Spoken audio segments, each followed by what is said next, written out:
Добро пожаловать в мой канал. À 38 ans, Carlos Alvarado, ancien journaliste et fan de rock, a remporté dimanche la présidentielle sur fond de division, dans un pays au déficit record. Le Monde 2-4-2018 à 9h mis à jour le 2-4-2018 à 9h12 par Frédéric Saliba, Mexico, correspondance, fan de rock et auteur de 3 romans, le candidat du parti Action Citoyenne, centre-gauche, au pouvoir, s'est posé en rempart contre la menace fondamentaliste, incarnée par son adversaire homonyme, Fabricio Alvarado, 39,3%, prédicateur et chanteur néo-pentecôtiste. Comme l'autre finaliste surprise, Carlos Alvarado était crédité, à la fin de 2017, de moins de 5% des intentions de vote. Les deux outsiders sans lien de parenté ont pourtant remporté, le 4 février, le premier tour du scrutin, excluant de la course présidentielle les deux partis traditionnels, Libération Nationale, PLN, Social-démocrate, et Unité Sociale Chrétienne, USC, droite, qui s'étaient partagé le pouvoir de 1948 à 2014. Lire aussi, présidentielle au Costa Rica, la religion divise le pays, le mariage pour tous. Au cœur de la campagne, un événement a fait basculer la campagne en leur faveur. Le 9 janvier, la Cour interaméricaine des droits de l'homme, CIDH, a exhorté le Costa Rica à reconnaître le mariage pour tous. L'opposition virulente de Fabricio Alvarado, candidat du Parti Restauration Nationale, PRN, chrétien conservateur, contre la décision de la CIDH, a polarisé les 3,3 millions d'électeurs, dont 62% sont catholiques et 22% évangéliques.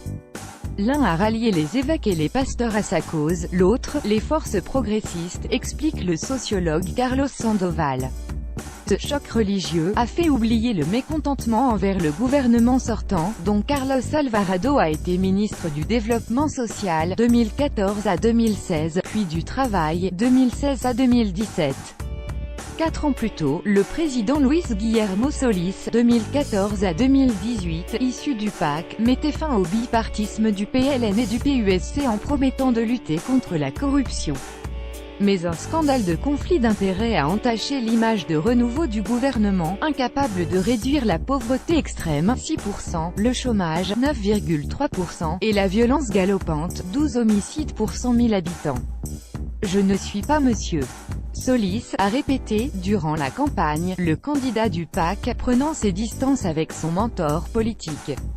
Finances publiques en crise. Élu pour 4 ans, le nouveau président hérite d'un déficit fiscal record, 6,2% du PIB, et d'une dette publique de plus de la moitié du PIB. La crise des finances de l'État menace la survie des services publics d'éducation et de santé, instaurés après l'abolition de l'armée en 1948. Sans majorité législative, il va devoir négocier une réforme budgétaire, souligne le politologue Constantino Urkullu. Le 4 février, le PAC a décroché 10 des 57 sièges de députés à l'Assemblée unicamérale au premier tour de l'élection jumelée avec les législatives. Au début de mars, Carlos Alvarado a noué une alliance avec Rodolfo Pisa, candidat malheureux du PUSC à la présidentielle. Cette curieuse union avec un parti néolibéral a fait grincer des dents au sein de sa formation de centre gauche, souligne M. Urkullu, qui précise que le PUSC, 9 députés, et le PAC n'ont pas de majorité législative. Le nouveau président doit tendre la main aux dirigeants du PLN, 17 députés, dont la plupart ont soutenu son adversaire, d'autant que le choc religieux a incité ce partisan du mariage pour tous à arrondir les angles pour élargir son électorat. Catholique non pratiquant, ce francophone, père d'un enfant, a notamment pris position contre l'avortement. Ce grand écart va lui poser des problèmes de gouvernabilité, note M.